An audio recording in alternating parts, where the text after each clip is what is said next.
everyone. I want to start off with a question today. How do you think you might feel if you had a doctor tell you that it's time to get your affairs in order? In 2017, I had a dress rehearsal for the end of my life, complete with my partner at my bedside in the intensive care unit. And today, I want to share a couple of things with you. First, how disability changed my perspective as a designer and a design leader, and then how it affected my approach to leading through the pandemic. I'm really honored to be having this conversation with you today.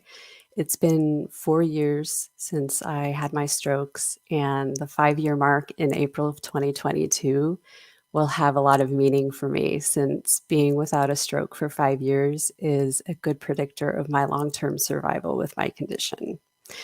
And I'm really thankful to Harsha for reaching out to me to share with you. As women in UX, it's easy to focus on all of the things we feel pressured to keep up with.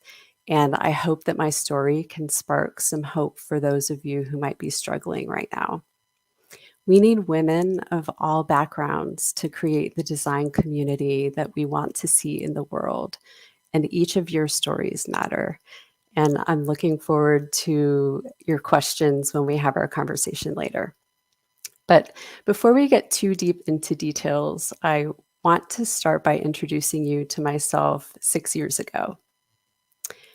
If you had told 6 year ago me that I would go from training for a half marathon to needing help feeding myself, I wouldn't have believed it.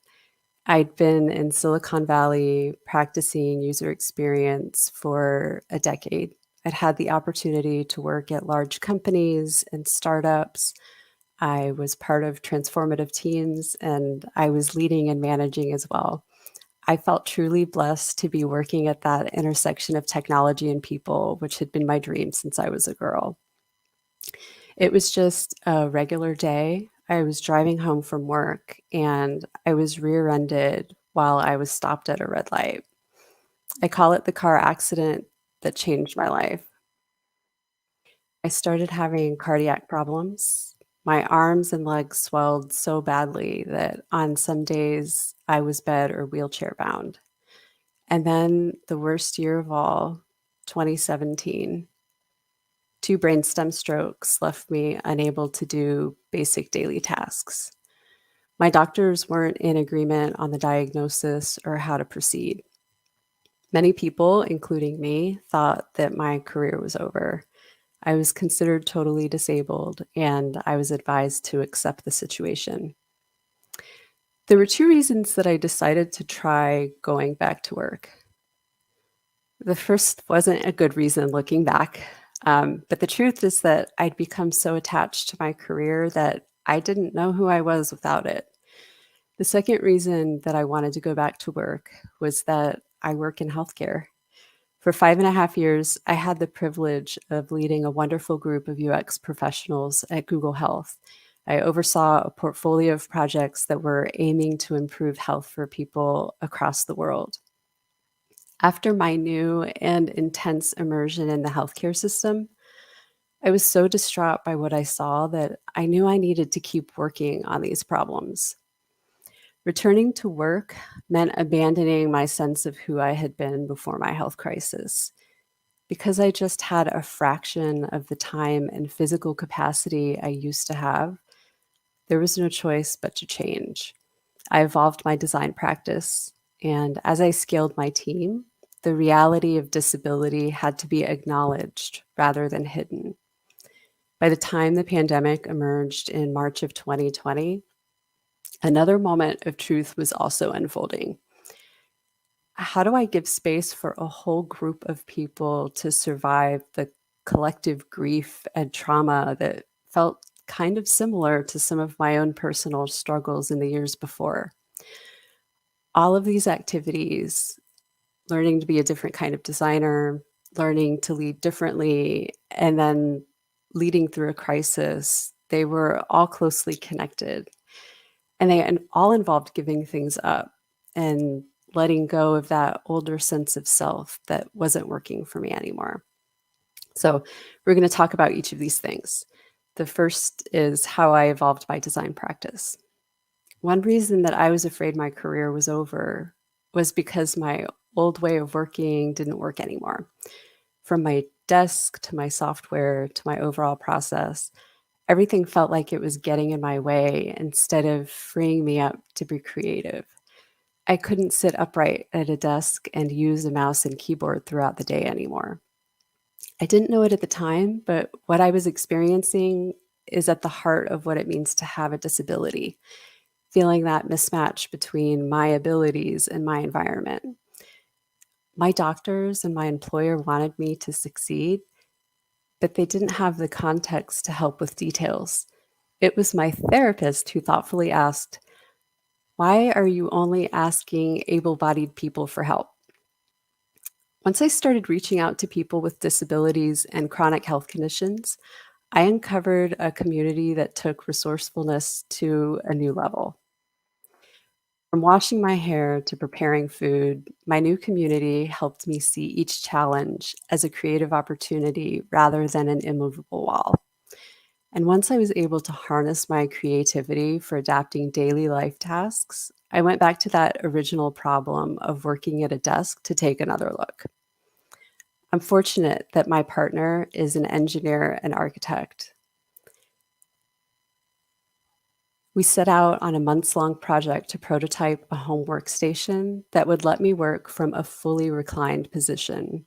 It took many iterations and cardboard mock-ups before we could get sign-off from my physical therapist. I started by testing it at home for 10 hours a week, and it was a small but meaningful win I was able to maintain. I also had to make my design process more flexible.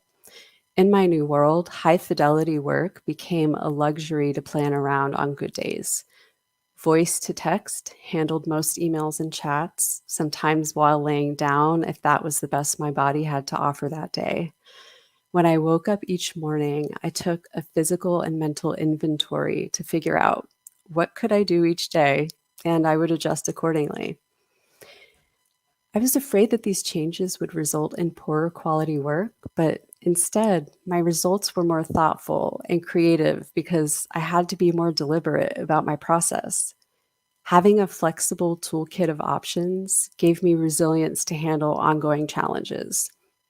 So that's how I cope with a new normal that's unpredictable and fit it into a corporate schedule. I also had to apply design to my own healthcare experience. As I was slowly returning to work, my doctors were still at a loss about how to diagnose and treat me. I knew that research shows that up to half of a doctor's time is spent just doing paperwork, and I knew that my wellness depended on helping them make sense of that paperwork. So I started designing my own versions of my medical records and bringing them to each doctor. I asked for feedback on what was helping them and what could be better. I took it away. I iterated. When I was doing this, I expected that my successful outcome would be helping my doctors find my true diagnosis. But medicine has a long way to go in its knowledge, and we haven't found that unifying diagnosis. What I did find, though, were doctors who care enough about my quality of life to treat and manage my symptoms today. And to me, that's been a big success. At some point, I started getting comments from my doctors about how well I was adapting to all of the changes in my life. I had been honest with them, explaining that I had both a medical research background and a design background, and I was shamelessly using that to help navigate the uncertainty in my case. And then something unexpected started happening. A provider asked if I'd be willing to talk with a patient about my experience in solving one of my health issues. And then it happened with a different doctor. And then it happened again.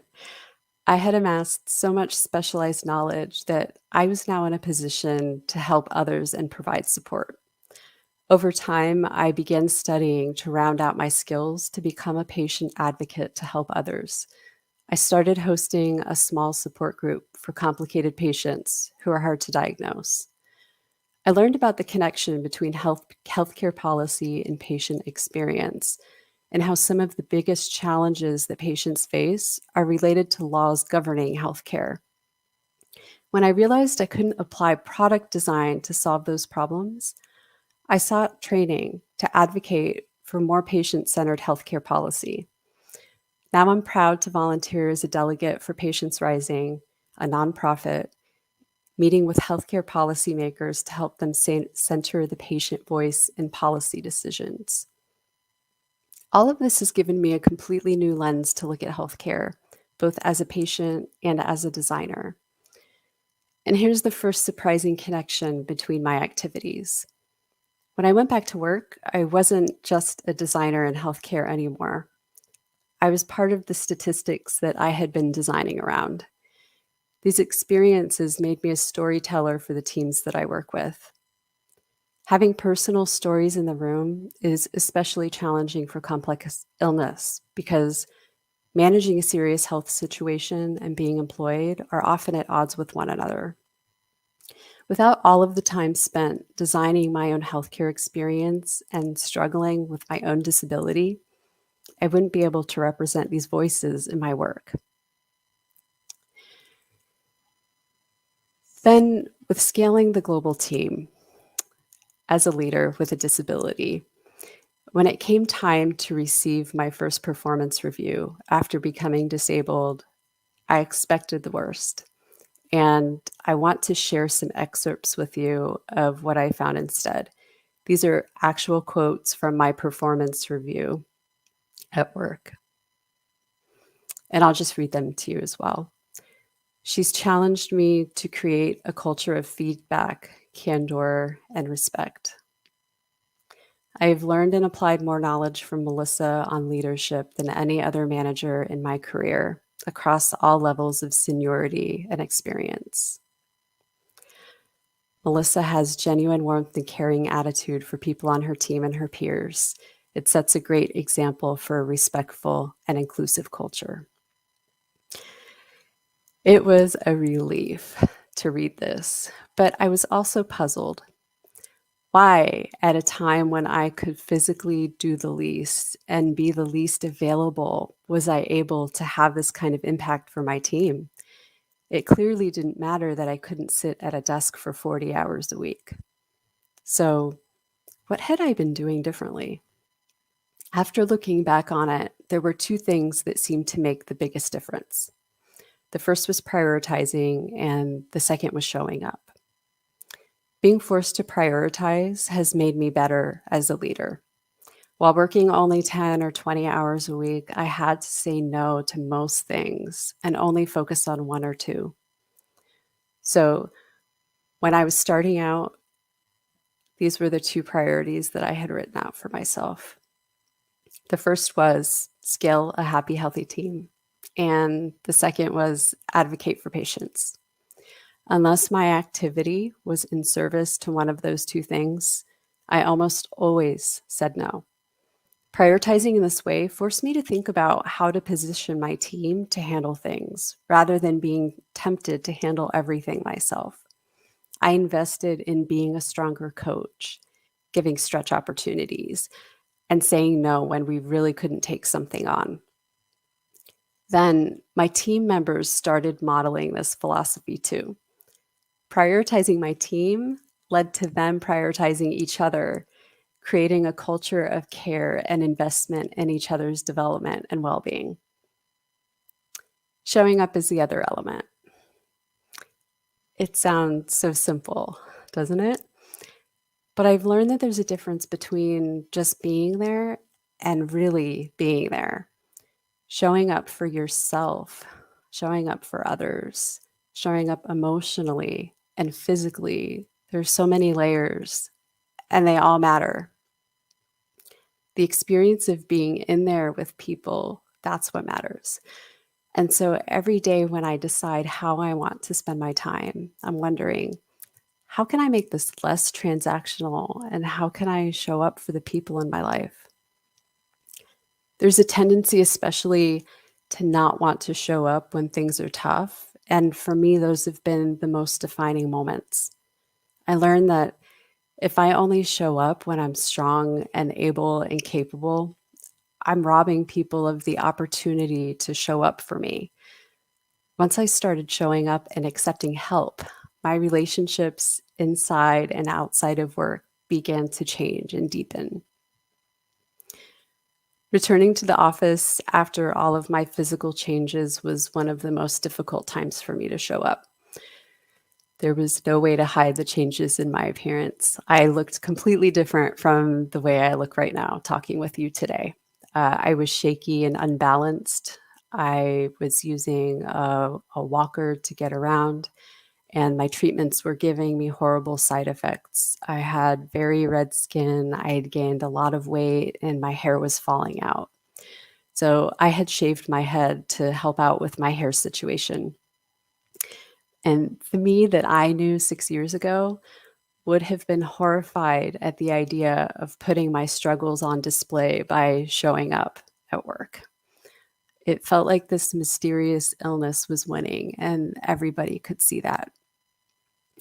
So the first time I walked into a team meeting, I held my breath and I was just waiting for that inevitable, wow, why did you shave your head? But of course, that would be underestimating my team. Instead, someone immediately piped up, wow, you look badass. And in that moment, the compassion of my team gave me power and strength when I felt deflated. And they did it because I showed up. I had to face my fears and I had to give them a chance to show up for me. And then in March of 2020, the pandemic began. Quietly at first, but I was reading the early research papers and keeping an eye on things, and I had a bad feeling about what was coming. I was the first manager in my business unit to encourage folks to stay home, even before our group or employer created a policy. It was time for me to show up for my team the way they had been showing up for me, and in the only way that I knew how, to give them every possible flexibility.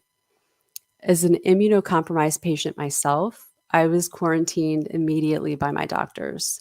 I had some people on my team comment that through all of the stress of the situation, a silver lining is that they were already used to working remotely with me due to my part-time remote schedule. We were already in the practice of flexible work arrangements. While other teams struggled, we as a group were unexpectedly more resilient. But that doesn't mean it wasn't hard. And you all know the rest of the nightmare that's still playing out before us. In between work, I had a flurry of doctors and pharmacy calls as medications I relied on for managing my condition suddenly became unavailable. One of my specialists who had been caring for me simply disappeared, and I never saw them again. In my local area, wildfires also surfaced, forcing evacuations.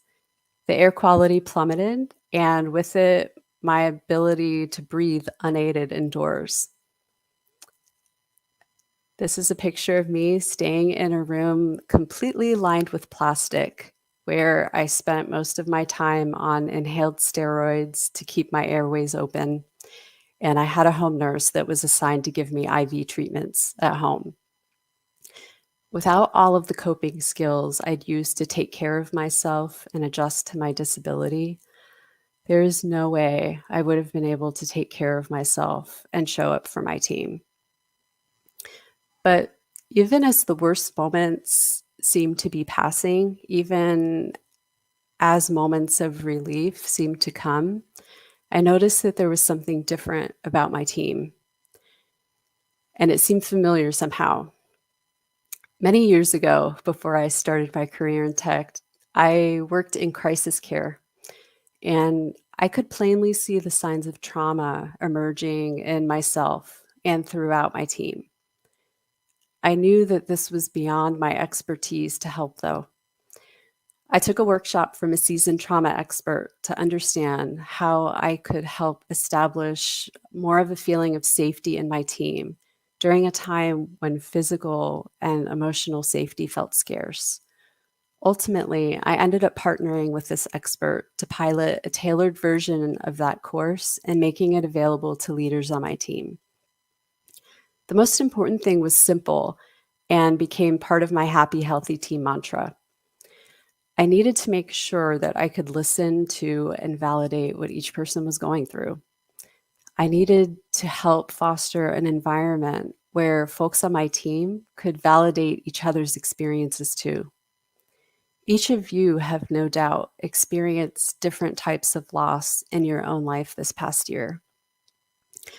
We are collectively coming to a new normal, with many of us unable to go back to what was before. It's painful to see, but I'm also filled with hope, having survived my own shift to a new normal and finding possibility within it. During a time when we place so much value on technology, it's easy to forget that there's a very human side of building products and being a leader. And here's the second connection across all of these activities that was surprising to me. By suffering through those initial medical appointments where I was misdiagnosed and felt helpless and dismissed, and by struggling alone and finding a community of inspiring people who are adapting every day, I developed a level of empathy that I needed in order to show up differently for my team. What I lacked in time and physical ability, I made up for with a deepened understanding of how to support and inspire people, even when you can't solve their problems for them. None of these things, discovering a new way to design, showing up for my team in a new way, or finding my voice as an advocate, could have ever been possible if I hadn't shown up in each situation when it was a struggle and the future was unclear. Our principal goals in our craft usually sound like this. We want to delight people, empower, enrich, elevate. We sweat the details every day to give someone a moment of joy. But we don't talk about how we could or should show up.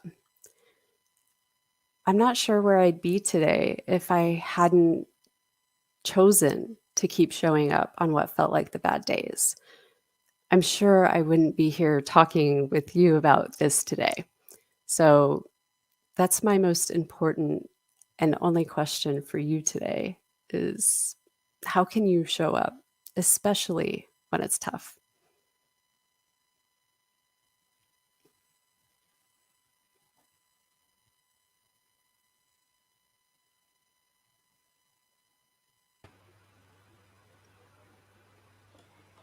Thank you. Sorry about that. Thank you so much, Melissa, for that really engrossing presentation. And yeah, I mean, I have been through your story before, and every time I would say that I listen to it, it kind of gives me that empowerment. If I can say that, you know, what you went through and the way you have like uh, you know succeeded in everything, it's really great to see. And I think that really will inspire a lot of people in many ways to uh, take up their journey forward. And especially I wanted to, okay, I was, my camera was off and sorry about that.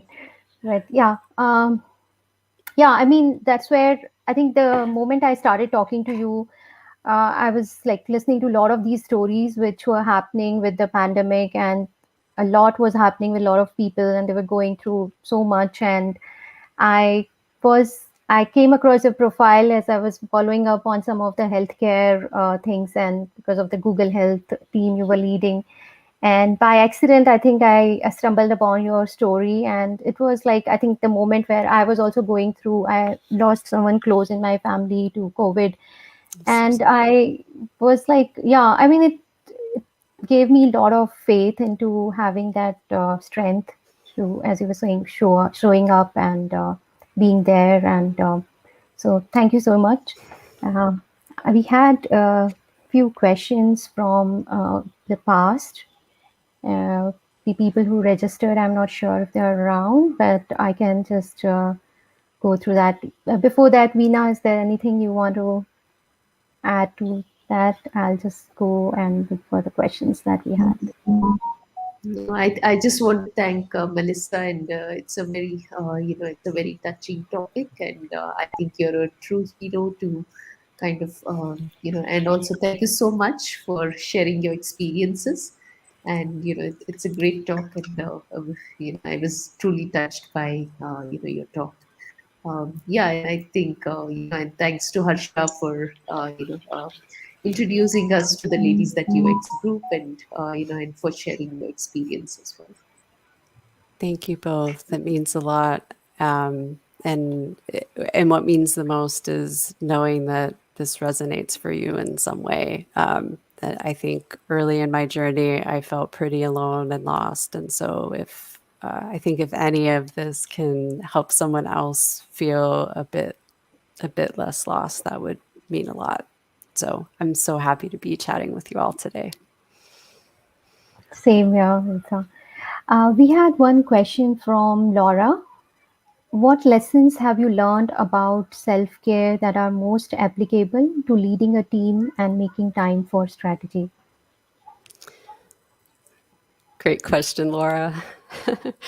Let's see. So I, I'd say I talked a little bit about setting boundaries and prioritizing and having to set two things. It sounds really simple, but in practice, it's quite difficult. And one lesson that I learned was that nobody nobody is going to give me more time or space than I ask for. So I really had to get comfortable with being in the driver's seat of setting my own boundaries. And that can feel uncomfortable sometimes. I thought that because for a while, I was on disability leave and working part time. And so everybody around me knew I was working 10 hours. And I thought, well, once they see I've worked 10 hours, then everybody will back off and stop asking me for things. That's not the way it works in real life. People aren't keeping tabs on your time. And so I had to realize nobody's going to give me the space unless I ask for it. And so I have to be generous to myself in asking for the space that I need. My CTO at Karius, the company where I work now, I like what he says. He says, it's okay to set aside time to think. It's okay to set aside time for strategy.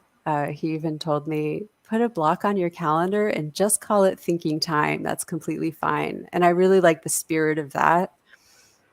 Setting aside time for the things that are important to you and making it clear to others. Otherwise, it's just not going to happen. So I'd say that's the first thing. The second is that similarly to estimating UX work, when we start out as designers or researchers, sometimes it's hard for us to estimate how long things will take. And I have found that to be the same experience when I'm estimating how long I need for self-care. So my practice in the beginning, I made that connection and I started putting in extra buffer time so that if things didn't go as planned or my estimation wasn't very good, I wouldn't be stuck. So I would leave more time for self-care than you think you need. And it's always easier to add things back in than it is to take things away. And maybe one third thing that's more related to teams.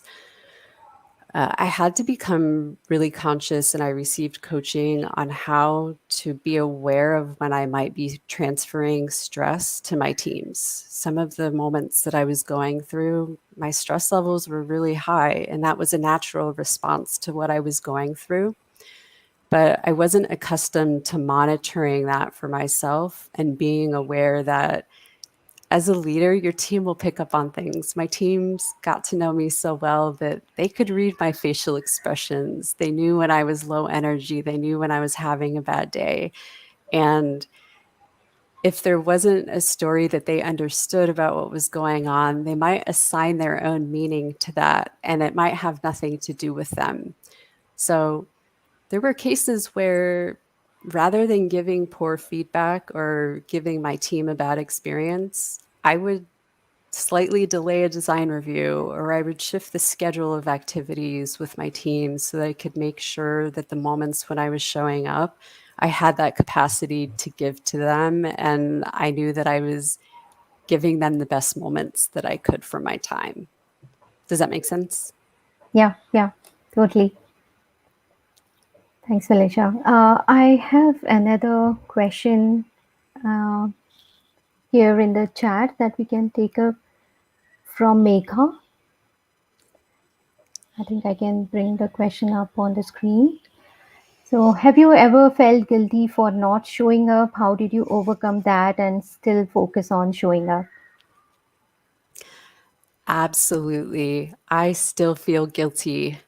So I can give you that talk, and I can still feel guilty, and those feelings are still valid. So um, the key for me in this is to be able to acknowledge all of my feelings and to be okay with having them. So I absolutely think it's okay to feel guilty. And the most important thing is to realize when you do and to reframe that. It sounds really simple, but one thing that I'll try to do is when I have a feeling like that, it's usually a thought in my head. I'm telling myself, this is, I'll give you an example. Last week, I suddenly got ill and I had to reschedule some meetings. And the thing that I told myself in my head was, that's the second time you've rescheduled on that person. How much of an inconvenience are you being to them? And the thought went on, and I caught it and I stopped it. And for me, if I say it out loud, um, that flips something in my brain and helps me get into a different mindset. So I'll say it out loud. I'll say, I feel like I'm inconveniencing this person, and then I need to reframe it. So my reframing in that moment was, I feel like I'm inconveniencing this person, and if I can't give them my full attention because I'm feeling unwell, I also won't be able to have a productive meeting with them. Therefore, I'm going to reschedule so that I can give them a better part of my time. So I hope that little trick maybe helps. I think everybody's different with how they handle these feelings, but that's been a key habit for me so that I can kind of address the feelings head on and work through them. Thanks, Melissa. I think that's a really helpful trick. I think I'll try that on for sure. Before going to the next question, I think I'll just try to change the way we are showing up on the screen, because when I bring up the questions, I think it's covering up. So please bear with me on that. Yeah. So the next question is from Ashish. How often did you give up, and what made you get yourself back again? How often did I give up? Uh, in the beginning,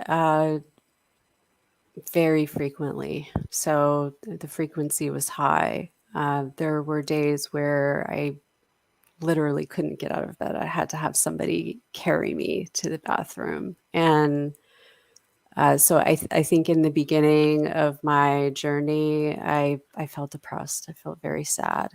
I was fortunate that I think with my psychology background, I've always been a big believer in always having a coach or a therapist in my life. And so I was already talking with a wonderful therapist before everything happened. And so we were able to take that relationship and start flipping it and focusing on my healthcare challenges. So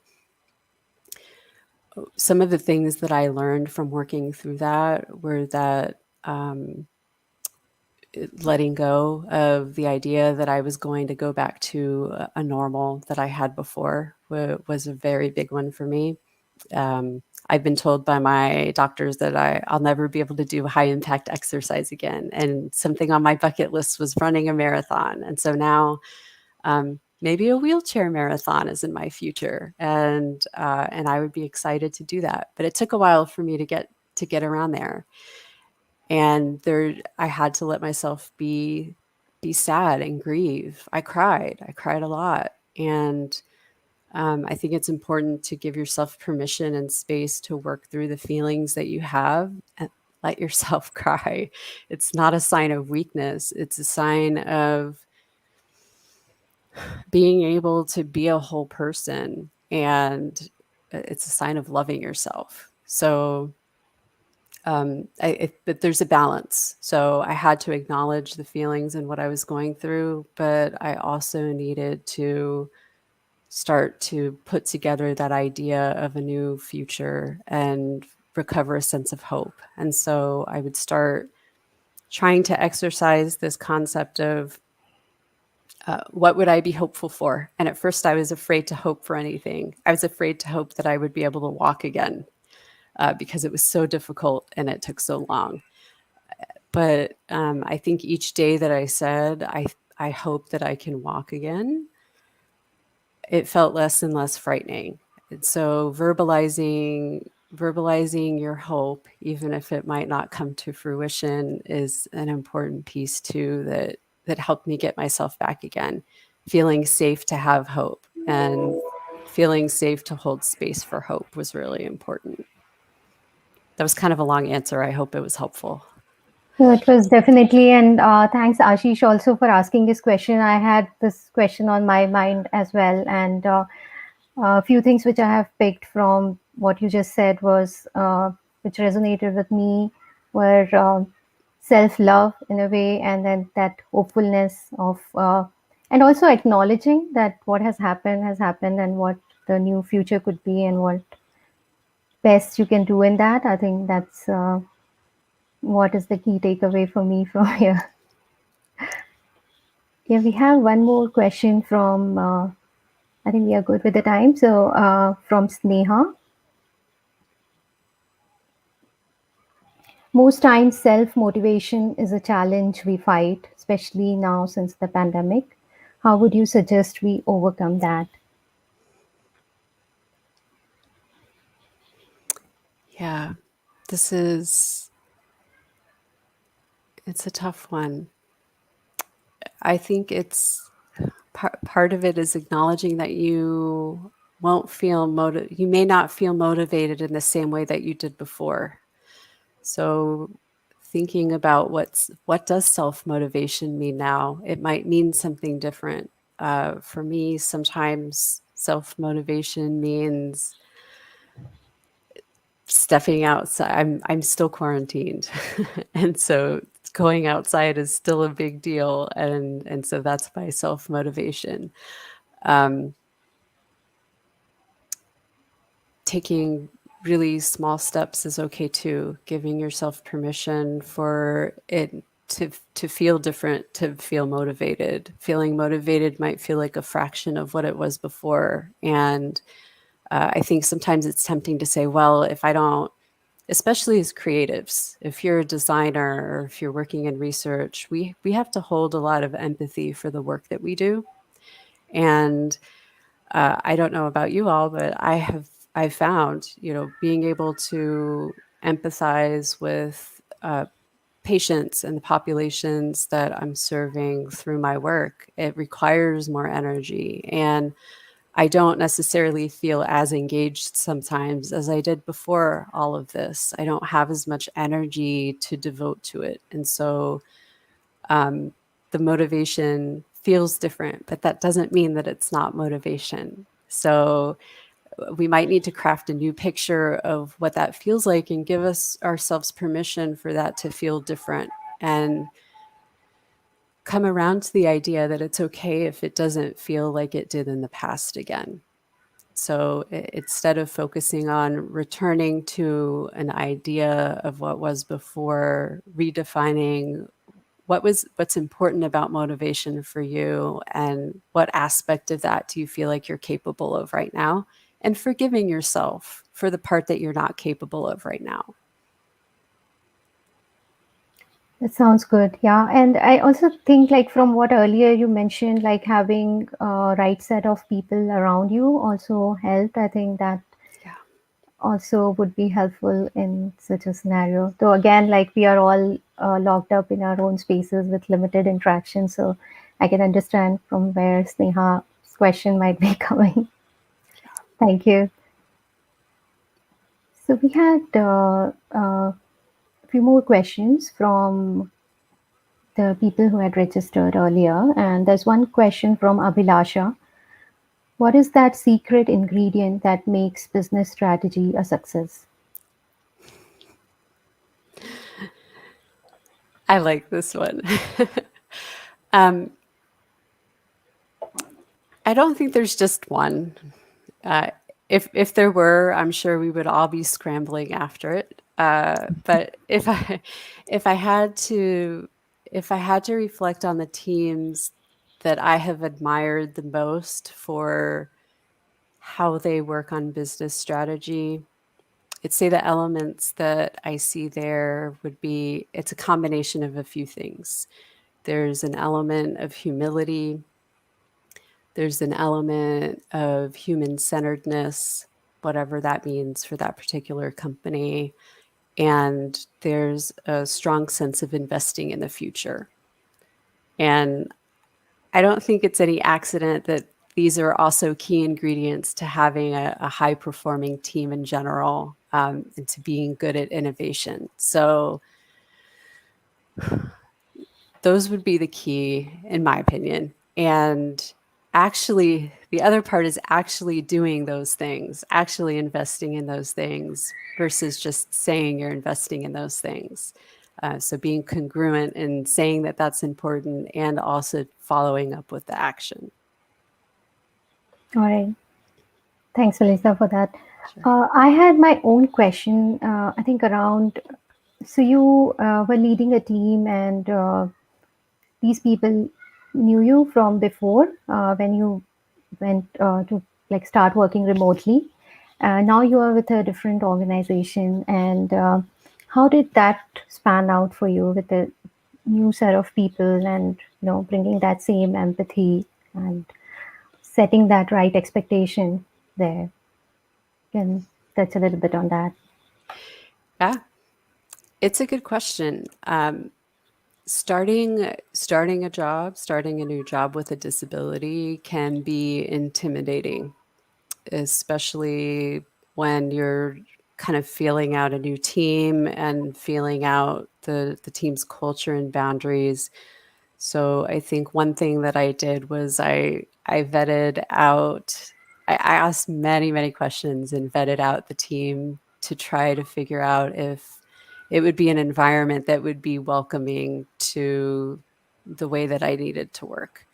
So having the right manager is very important to me. And it's not just a manager who can kind of accept the situation that I'm in and the way that I work, but one who still believes in my capabilities and wants to grow me as a leader.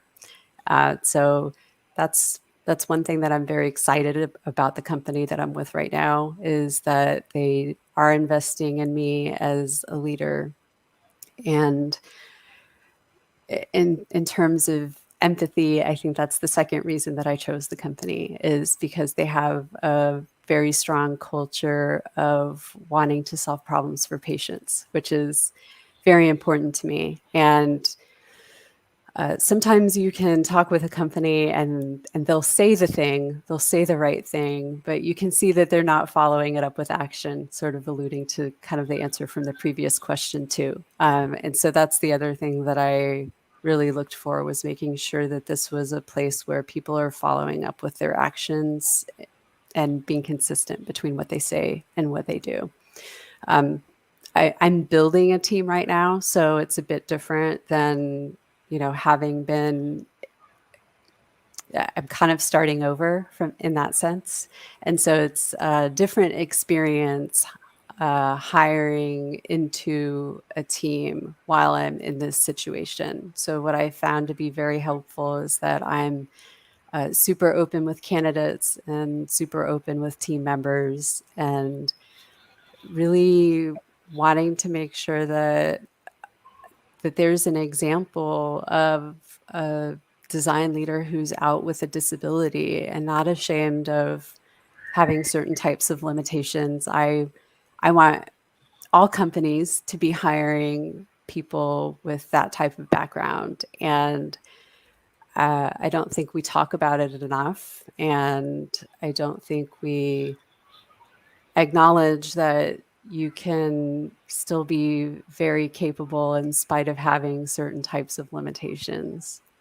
One funny experience that I had after that prior talk that you had noticed, Harsha, was I had a close friend in my personal life message me and say, I never thought of you as having a disability because she's focused in our relationship on what I bring to the table and the things that we enjoy together and our time together. It doesn't occur to her that I have limitations with my environment in that way. And I would love for that to become the way that the work relationships feel too, where what I bring is primary, but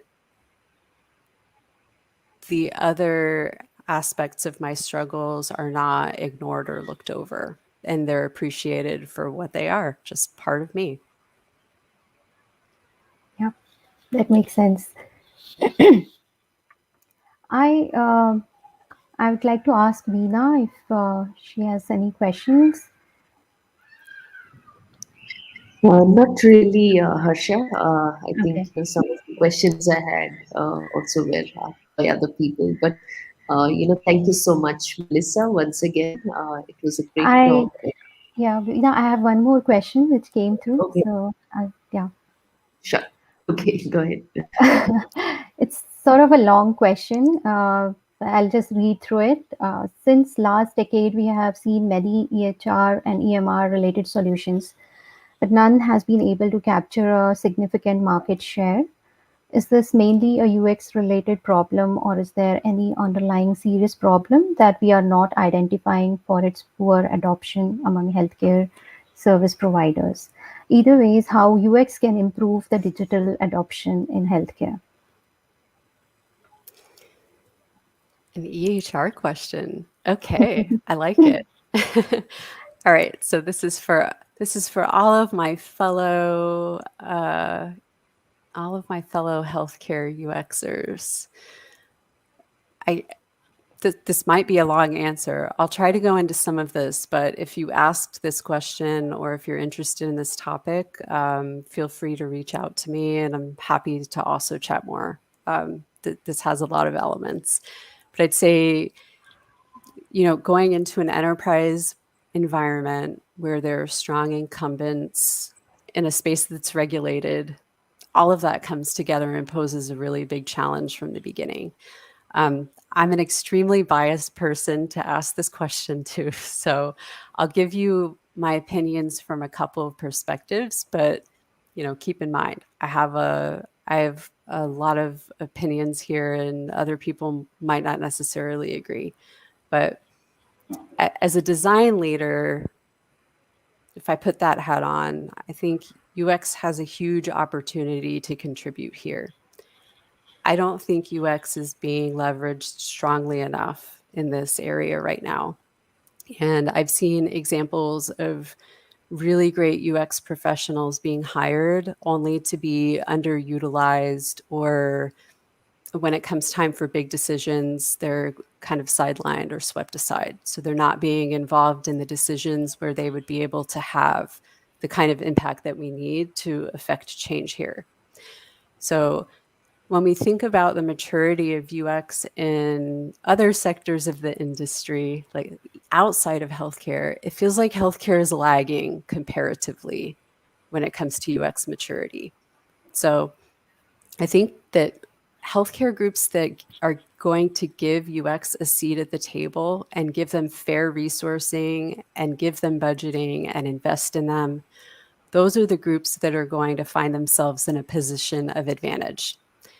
And I think this can be a tough sell to healthcare leaders. They're not necessarily yet fluent in our profession. So the companies or the places that are going to invest here, I think it's going to require innovative executives or places that are willing to hire design leaders at the executive level. And so my opinion is that many healthcare groups, they don't know how to yet fully harness UX. And I think this is a great opportunity for us. It's a great opportunity for UX leaders to step in and affect change in the industry. And it's also a great opportunity to help patients, because at the end of the day, if we're not making change in healthcare, we're not helping patients. And so if you're already in healthcare, and I'm guessing you are if you're asking this question, you should keep going. Anyone in healthcare in UX should keep stressing the basics and building foundations there. And ultimately, we have the ability to vote with our time and who we choose to work for. So if we don't feel like we're having impact in one area of healthcare, there may be other areas of healthcare where they are willing to listen to and give a seat at the table to UX. So I fully believe that UX is a key element here, and I think that our work will speak for itself. It will be very clear which companies invested in UX and which ones did not. So I guess on the patient advocate hat, I think there's a lot more work to do in healthcare, even beyond EMR and EHR work. So I just want to stress that too. It's not just about the electronic healthcare records. So everything from the way that healthcare education happens right now to how healthcare policy is developed. At every stage there, you can see places where healthcare practitioners and patients are suffering. Nobody's happy with the system today, but it seems to be very difficult to back out of the corner that we find ourselves in right now. So we need UXers at every part of the healthcare industry to meet healthcare providers and patients where they're at and help illuminate a path that untangles these issues. This is what UXers are great at. So I see a lot of alignment in the problem space and in our capabilities.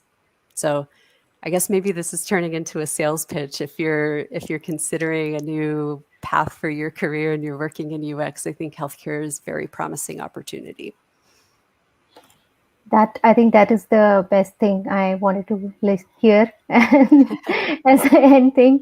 Yeah, because I think there's a lot of people who I speak to, and they have a lot of apprehensions about. So they want to work in a area which is meaningful, where their work is like they can feel proud about what they're doing, and it feels more meaningful maybe than. I mean, I don't want to separate out other things which people are doing, but then that's the things which I have been hearing from others as well. But there is a little apprehension that what happens if the technology adoption is slower, and will we be, as a UX professional, will be left out in terms of those things. And also, yeah, but I think you said it. It's like keep at it and keep pushing for those changes and advocating for the patients. So really great to listen to that. And I think we are at time with that. Melissa, thanks a lot. I think we have lost Veena. She had some issues with the network.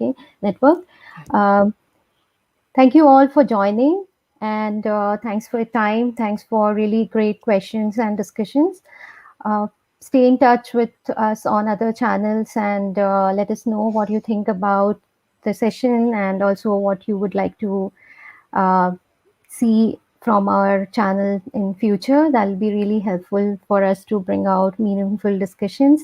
And thanks a lot, Melissa, once again Thank for this you. conversation. Really happy to have you here. Thank you Thank all. you so Bye. much.